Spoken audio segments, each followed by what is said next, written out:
Hello और आज के इस खास एक्सप्लेनर में आपका स्वागत है। आज हम एक मेडिकल डिटेक्टिव बनने जा रहे हैं और त्वचा पर होने वाले उन जिद्दी दाग धब्बों की गहराई से इन्वेस्टिगेशन करेंगे।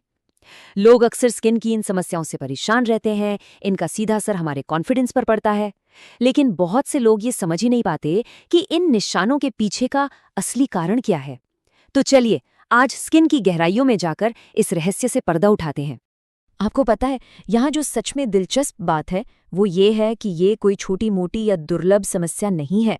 आंकड़े बताते हैं कि हर साल करीब 50 मिलियन, जी हाँ 5 करोड़ अमेरिकन्स इस कंडीशन का सामना करते हैं।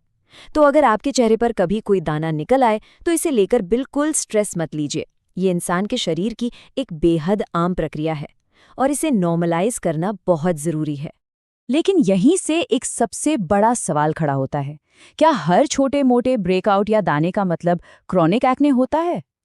कई बार हम गलती से ये मान लेते हैं कि अगर चेहरे पर एक भी पिंपल हुआ है तो बस हम किसी गंभीर और हमेशा रहने वाली एक्ने की बीमारी का शिकार हो गए हैं। असल में सच्चाई इससे काफी अलग है। हर दाने का मतलब कोई लंबी बीमारी नहीं होता। ओके, तो चलिए इसमें डाइव करते हैं और इस एजेंडा को एक क्लिनिकल रोड मैप की तरह देखते हैं। इस मुश्किल सी लगने वाली टर्मिनोलॉजी को हम स्टेप बाय स्टेप सुलझाएंगे। सबसे पहले एक्ने के बड़े छाते के नीचे आने वाली कैटेगरीज को समझेंगे, फिर इसकी गंभीरता मापने वाले 4 क्लिनिकल ग्रेड्स पर बात करेंगे। इसके बाद बैक्टीरियल और फंगल एक्ने के बीच का अंतर जांचेंगे, गहरे हार्मोनल ब्रेकआउट्स को देखेंगे और आखिर में जानेंगे कि तनाव और बाहरी कारणों से अचानक ब्रेकआउट्स क्यों होते हैं। तो सबसे पहले बात करते हैं सेक्शन 1 की, डिकोडिंग द एक्ने अम्ब्रेला। यहाँ इन्वेस्टिगेशन का पहला और सबसे ज़रूरी कदम ये है कि लंबे समय तक चलने वाली जेनेटिक स्किन कंडीशंस और बहुत ही कम समय के लिए होने वाले स्किन इवेंट्स के बीच के फ़र्क को समझा जाए। देखिए, हम यहाँ 2 बिल्कुल अलग सिचुएशंस की बात कर रहे हैं। क्रॉनिक एक्ने एक इन्फ्लेमेटरी कंडीशन है जहाँ दाग धब्बे और दाने लगातार आते रहते हैं और इसका कनेक्शन अक्सर जेनेटिक्स या हार्मोन से होता है। वहीं दूसरी तरफ ओकेजनल ब्रेकआउट्स का मतलब है कि आपकी त्वचा ज्यादातर समय बिल्कुल साफ रहती है और बस कभी कभार बाहरी कारणों से, जैसे किसी गंदे पिलो केस या किसी नए प्रोडक्ट के रिएक्शन से अचानक कोई पिंपल पॉपअप हो जाता है।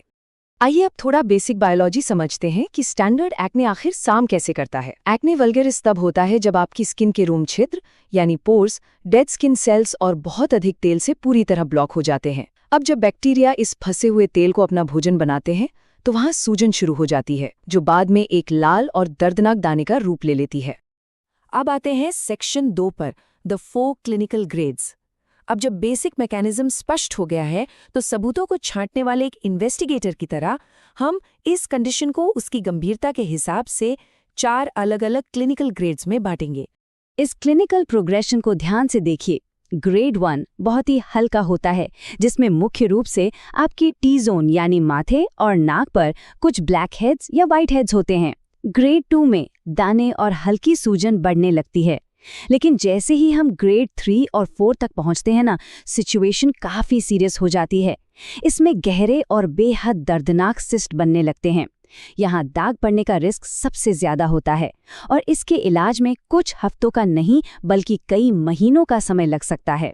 और ये बहुत ही शानदार तरीके से दर्शाता है कि कॉमेडॉन आखिर क्या होते हैं। ये ग्रेड 1 और ग्रेड 2 एक्ने की सबसे बुनियादी ईंट हैं। जब हेयर फॉलिकल्स तेल और डेड सेल से पूरी तरह ब्लॉक हो जाते हैं तो ये स्किन के ऊपर व्हाइट हेड्स या ब्लैक हेड्स के रूप में नजर आने लगते हैं। समझ लीजिए, यही वो स्टार्टिंग पॉइंट है जहां से सारी परेशानी शुरू होती है। चलिए अब बढ़ते हैं सेक्शन 3 की तरफ, बैक्टीरियल बनाम फंगल एक्ने। ये 2 ऐसी अलग अलग स्किन कंडीशंस हैं जो सतह पर देखने में बिल्कुल जुड़वा लगती हैं, लेकिन अंदर से एक दूसरे की पक्की दुश्मन है। इन दोनों के बीच का अंतर समझना सच में एक गेम चेंजर है। फंगल एक्ने असल में यीस्ट के बहुत ज्यादा बढ़ने से होता है, जिसमें एक जैसे दिखने वाले और खुजली करने वाले दाने छाती और पीठ पर आते हैं, जबकि बैक्टीरियल एक्ने में ब्लैक हेड्स, वाइट हेड्स और सूजन वाले दानों का मिक्सचर होता है और इनमें आमतौर पर खुजली नहीं होती। सबसे बड़ी ट्रेजेडी पता है क्या है? लोग अक्सर खुजली वाले फंगल एक्ने पर साधारण एंटीबैक्टीरियल क्रीम्स लगा लेते हैं। इससे यीस्ट की समस्या खत्म होने के बजाय और भी ज्यादा बिगड़ जाती है। अब आते हैं सेक्शन 4 पर, हार्मोनल और सिस्टिक ब्रेकआउट्स। अब हम उन गहरे दर्दनाक वेरिएंट्स की तरफ रुख करेंगे जो अक्सर टीनेज खत्म होने के बाद एडल्ट्स को सबसे ज्यादा परेशान करते हैं। इन हार्मोनल फ्लेयरअप्स के पीछे का मेन विलन कौन है? एंड्रोजेंस। ये ऐसे हार्मोन है जो आपकी स्किन की ऑयल ग्लैंड्स को जरूरत से ज्यादा तेल बनाने पर मजबूर कर देते हैं, जिससे पोर्स ब्लॉक हो जाते हैं। महिलाओं में ये ब्रेकआउट्स आमतौर पर मेंस्ट्रुअल साइकिल शुरू होने से करीब 1 हफ्ता या 10 दिन पहले उभर कर आते हैं, क्योंकि तब शरीर में हार्मोनल बदलाव अपने पीक पर होते हैं। यहाँ एक ब्लॉक्ड पोर की कहानी बिल्कुल अलग मोड़ ले लेती है। ये सिस्ट त्वचा की इतनी गहराई में बनते हैं कि इनमें बाहर निकलने के लिए कोई व्हाइटहेड या रास्ता होता ही नहीं है, और अगर आपने इन्हें फोड़ने की कोशिश की तो लिटरली बैक्टीरिया और भी गहराई में चला जाएगा और स्थिति और खराब हो जाएगी। ये आमतौर पर जॉ लाइन, चिन और गर्दन पर होते हैं, और चूंकि ये इतने डीप होते हैं इसलिए ऊपर से लगाई जाने वाली नॉर्मल क्रीम्स इन पर बेअसर रहती हैं। इन्हें ठीक करने के लिए प्रॉपर ओरल एंटीबायोटिक्स या अंदरूनी मेडिकल इंटरवेंशन की ही जरूरत पड़ती है। और अब आखिरी हिस्सा, सेक्शन 5, स्ट्रेस और ओकेजनल ब्रेकआउट्स। अपनी इन्वेस्टिगेशन के इस आखिरी चरण में हम कुछ अजीब और बाहरी कारणों पर नजर डालेंगे जो अचानक से ब्रेकआउट लाते हैं, खासतौर पर उन लोगों में जिन्हें आमतौर पर एक्ने की कोई शिकायत ही नहीं होती। आपकी त्वचा बिल्कुल साफ है और अचानक से कोई पिंपल निकल आए तो फ्रस्ट्रेशन होना बिल्कुल जायज है ना? जब हमारे शरीर के सिस्टम को बाहर से कोई अचानक झटका मिलता है या एनवायरनमेंट एकदम से बदलता है, तब एयरप्लेन एक्ने या नाइट शिफ्ट एक्ने जैसी रहस्यमय समस्याएं पैदा होती हैं। इन हैरान करने वाले ट्रिगर्स की लिस्ट पर एक बार गौर कीजिए।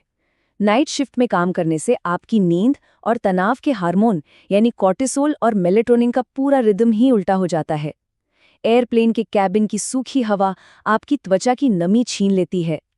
इसके अलावा कठोर तकिए से रगड़ लगना, सेल फोन स्क्रीन पर बैठे बैक्टीरिया या बहुत ज़्यादा कैफीन का सेवन, इन सभी फिजिकल स्ट्रेस और टाइम साइकिल के बिगड़ने पर आपकी त्वचा खुद को बचाने के लिए एक डिफेंस मैकेनिज्म के रूप में सीबम का प्रोडक्शन बढ़ा देती है, और नतीजा अचानक दिखने वाले ब्रेकआउट्स। तो सबसे अहम बात यह है कि इस पूरी कंडीशन से निपटने का सही मेडिकल रास्ता एक लॉन्ग टर्म 2 चरणों वाली रणनीति है। पहले क्लियरिंग फेज में एक्टिव ब्रेकआउट्स और सूजन को सही ट्रीटमेंट से शांत किया जाता है, और फिर आता है दूसरा और सबसे जरूरी हिस्सा, मेंटेनेंस फेज। ये सिर्फ एक दाने को खत्म करने तक सीमित नहीं है, बल्कि ये आपकी त्वचा के बैक्टीरियल बैलेंस और माइक्रोबायोम को सुरक्षित रखने के बारे में है, ताकि भविष्य में ये परेशानी दोबारा लौट कर ना आए। इसलिए जाने से पहले एक बहुत ही जरूरी सवाल पर विचार करना चाहिए। अगली बार जब आपकी त्वचा पर कोई दाना या दाग धब्बा नजर आए तो आपकी त्वचा वास्तव में क्या बताने की कोशिश कर रही है? क्या वो सिर्फ एक रैंडम पिंपल है या अंदर चल रही किसी गड़बड़ी का कोई डिस्ट्रेस सिग्नल? सिर्फ अंदाजा लगाने और अलग अलग क्रीम्स आजमाने के बजाय इन सिग्नल्स की असली वजह को पकड़ने की कोशिश कीजिए। एक सही डायग्नोसिस ही साफ और सेहतमंद स्किन का असली रास्ता है।